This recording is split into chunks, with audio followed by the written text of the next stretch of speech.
Top 10 Crazy and Creepy Crimes People Said They Were Addicted To. Hey, Creepshow fam! Welcome back to another spine-chilling episode of Creepshow, where we dive into the darkest corners of the human psyche and uncover the most bizarre and unsettling stories from around the world. Today, we have a bone-chilling list that will make you rethink the concept of addiction. We're counting down 10 crazy and creepy crimes people said they were addicted to.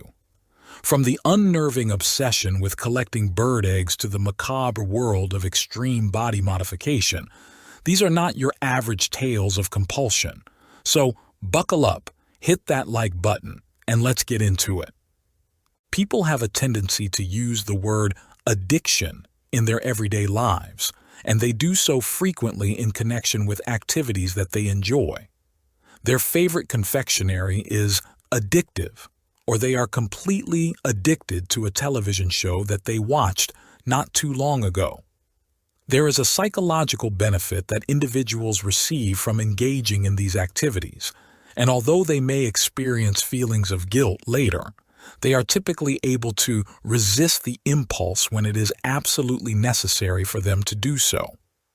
On the other hand, there are some people who feel compelled to continue doing particular behaviors, despite the fact that there may be severe adverse effects.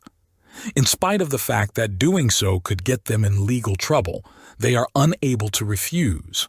Despite the fact that they might not be classified as addictions by medical professionals, a wide variety of peculiar behaviors have the potential to become obsessive and lead individuals down dark roads. Listed here are 10 of the most peculiar incidents that resulted in arrests or worse. 10. The gathering of eggs on birds. Someone who is referred to as a one-man machine for devastation or a one-man crime wave is defined as what kind of individual? It turns out that the person in question is not a thug on the street, but rather a British man who is 65 years old. It is more likely that he will be discovered loitering around his local nature reserve than in a dark alley. This habitual jailbird was given his third prison sentence in April 2024 for his crimes against birds, despite the fact that these details make him sound like a nice person. A nature reserve had been the location where the man, identified as Daniel Lingham, had been captured on camera the previous summer collecting eggs from endangered species. He had been convicted of 2 separate offenses in the past, both of which involved bird eggs.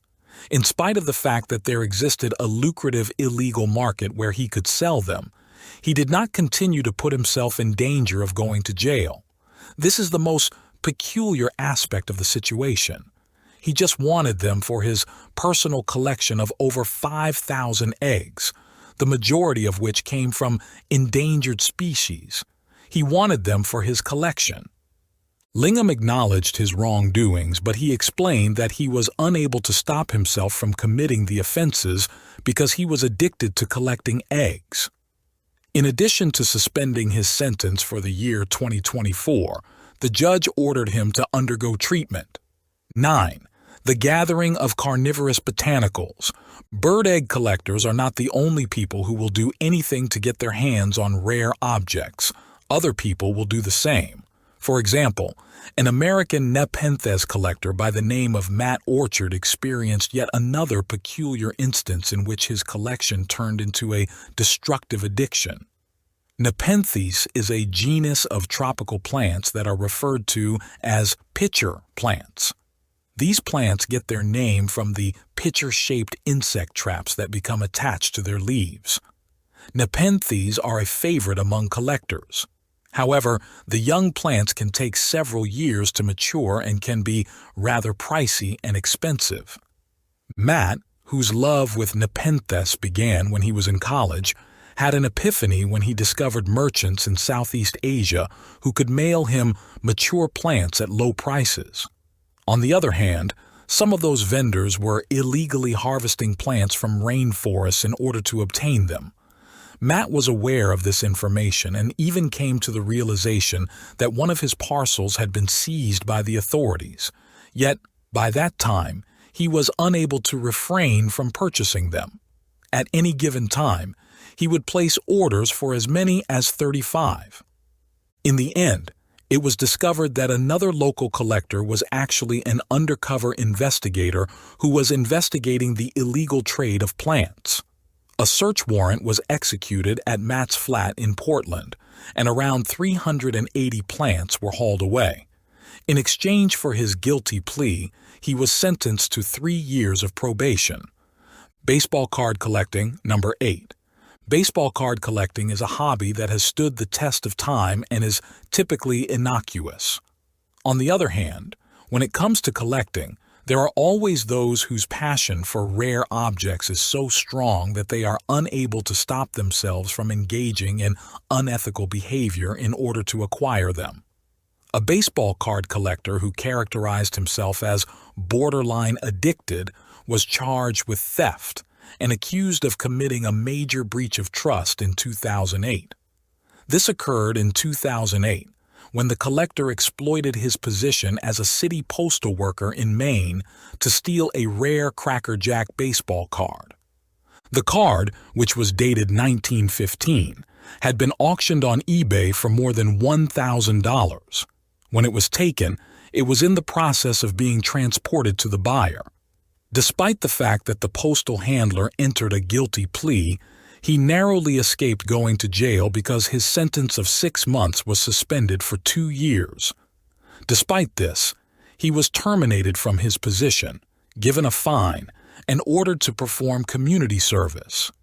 His counsel stated in front of the court that he had been seeking therapy for obsessive-compulsive behavior surrounding baseball cards. 7. Breaking into webcams. Baseball card collecting and the cultivation of carnivorous plants are both entirely legitimate hobbies that can be enjoyed without committing any unauthorized acts. The same cannot be said for other pastimes, such as watching individuals without their knowledge through their webcams. However, according to Stefan Rigo, who is from Leeds in the United Kingdom, they can be just as addictive. After utilizing malware to take control of other people's computers, Rigo was found guilty of voyeurism and hacking offenses in 2015. All of these charges were brought against him in 2015. Over the course of more than 3 years, he would spend anything from 5 to 12 hours every day monitoring them through their webcams once he eventually gained control of the situation.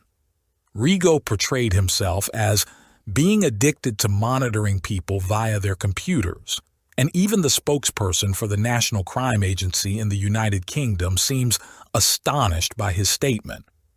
On the basis of the length of time he spent observing other people, they referred to his situation as one of the more extreme examples. The persons he had observed were captured in screenshots that he had saved on his computer, some of which contained sexual content. For some time, Rigo had been attempting to spy on cybersex.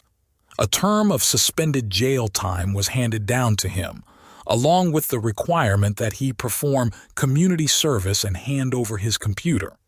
6th, graffiti. The antisocial pastime of graffiti is a less serious form of antisocial behavior, yet it is nevertheless outlawed in many nations. That being said, it is true that for some people, tagging can feel like an addiction. People get a kick out of tagging, and it can become a compulsive activity that requires treatment in order to quit. This was clarified by a psychologist from New Zealand, who stated that although it could not technically be diagnosed, people did get a kick out of it. He was reacting to the news that a habitual tagger in the city of Auckland in New Zealand had been found guilty of tagging one of the most prestigious art galleries in the country.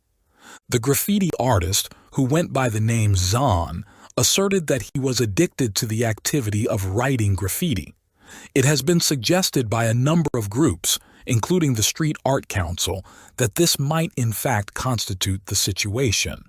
The organization has a helpline for those who are addicted to street art, and they post some of the calls that they receive on their website and on YouTube.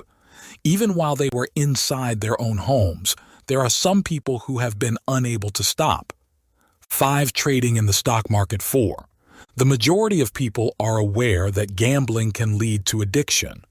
Despite the fact that it is typically linked with sports and games, it is not difficult to imagine that something comparable may take place in the financial markets. They provide the same kind of exciting and unpredictability in terms of payoff. Uncertain, that is, for the majority of people, but not for Navinder Sarao, who admits to being addicted to trading his own currency. During the early 2000s, he traded his way to an estimated fortune of $70 million, all while working out of a bedroom in the home he shared with his parents in London. In his pursuit of wealth, he made several unwise decisions, such as engaging in fraudulent trades, which ultimately led to his downfall. The United States of America extradited him to the United States on charges of fraud and accused him of contributing to the flash crash that occurred in 2010. This crash caused equities in the United States to plummet and then recover within a half an hour. 1 year of house confinement was the penalty that was handed down to Sarao. How did he get away with such a mild fate? It would appear that one of the reasons was that he was truly addicted to trading, and he was not particularly interested in money. Prosecutors from the United States of America have confirmed that he was not motivated by any wealth whatsoever. An automobile that cost him £5,000 was the only decently priced item that he ever purchased with his earnings. 4. Making fake calls to emergency services. Despite the fact that the majority of obsessive actions do not bring any kind of reward, the exceedingly improbable consequence of Sarao's addiction was the accumulation of a massive fortune. A few of these might even put other people in danger. Another case that received a lot of attention in the United Kingdom during the 1990s and 2000s was the one involving Thelma Dennis. Over the course of 24 years, she had been sent to court 60 times for the same offense, which was making fake emergency calls. In spite of the fact that she had served many terms in jail, she was unable to stop making the calls, during which she frequently informed the authorities that a bomb had been set in a certain location. It is estimated that she reported over 2,000 phony emergencies between the years 1996 and 2003, which is more than 5 every week. As soon as Dennis was released from prison at the end of 2003, she made a commitment to quit making the calls and sought the assistance of a specialist. As part of her treatment, she underwent electrode therapy, which resulted in her shrieking in agony whenever she dialed the number for the emergency services. On the other hand, even this severe measure was not sufficient. It led to a period of 4 years during which she did not make any fake calls. However, in 2008, she was found guilty of the same offense the second time around. She evaded incarceration, and there have been no reports of her committing another offense since then. 3. Impersonation of another person. People who have been found impersonating professionals, such as pilots and doctors, are the subject of tales that are occasionally published in the official press. For instance, in 2013, a Frenchman by the name of Philippe Yernard was able to disguising himself as a pilot in order to get access to the cockpit of a flight operated by U.S. Airways. Due to the fact that he was not actually a trained pilot and was wearing a very bad fake badge, it was inevitable that he would be detained. Furthermore, there was no obvious reward for his daring hoax. Both of these factors contributed to his detention. The same holds true in a great number of circumstances as well. Why then do individuals behave in such a manner? Charles Ford, a professor of psychiatry, claims that they get a rush of excitement when they are able to trick other people, which he compares to a hit of cocaine. He argues that this is the reason why people view con artists as if they are addicted to doing the same kinds of tactics over and over again. As an additional illustration, Matthew Scheid, a young man from Florida who was 18 years old at the time of his conviction in 2012, was found guilty of posing as a medical assistant at a hospital. Just 4 months after his initial arrest, he was apprehended once more, this time while he was pretending to be a law enforcement officer. At one point, a forensic psychiatrist made the observation that some imposters actually believe the lies they tell. 2. The practice of vampires. There are, without a doubt, instances of compulsive behavior that are significantly more upsetting than any of the ones that have been mentioned up until this point. In 2013, Turkey was the location of one of these incidents, which resulted in a relatively happy ending with the individual's dreary habit going into remission. According to reports, a man who was 23 years old had cut himself and then consumed his own blood, which led to him developing an addiction to drinking human blood. The next step that he took was to persuade his father to procure him bags of blood from the blood banks in the area. However, this just served to make his addiction even more severe.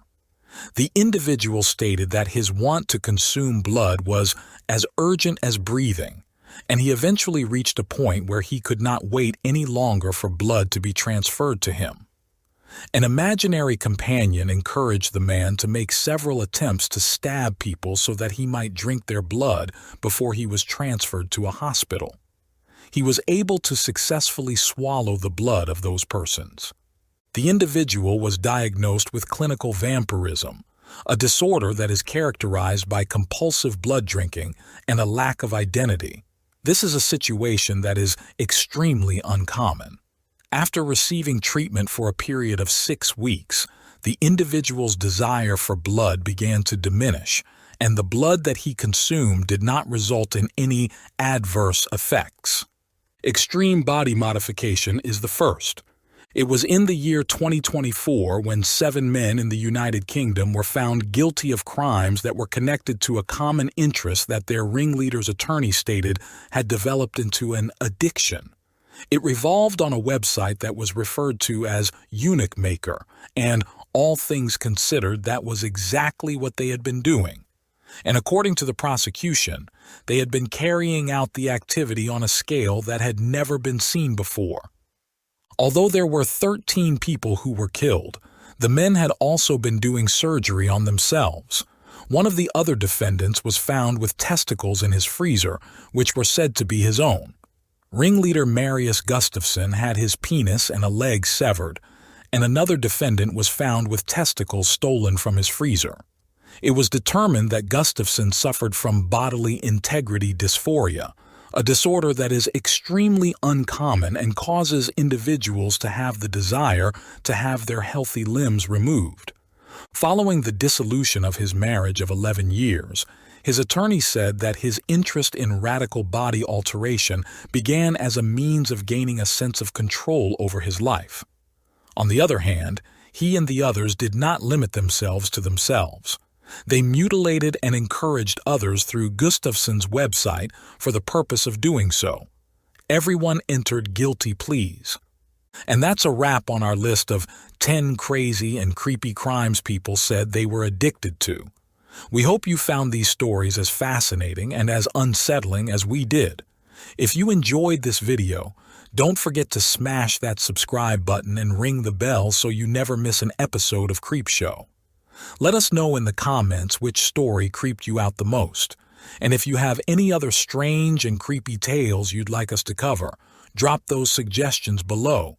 Stay curious, stay creepy, and we'll see you in the next one. Until then, keep your eyes open and your doors locked.